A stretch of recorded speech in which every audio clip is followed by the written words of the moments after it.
यरफ़इल्लाहुल्लज़ीना आमनू मिनकुम वल्लज़ीना ऊतुल इल्म दरजात। ए ईमान वालो, जो तुम में से ईमान में पुख्ता हुए, ईमान लाए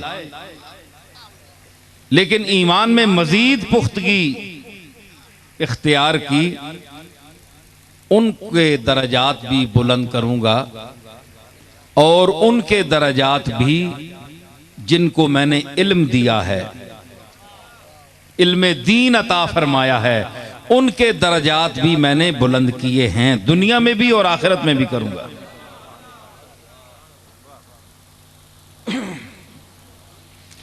तो यानी ईमान दरजात की बुलंदी का सबब है।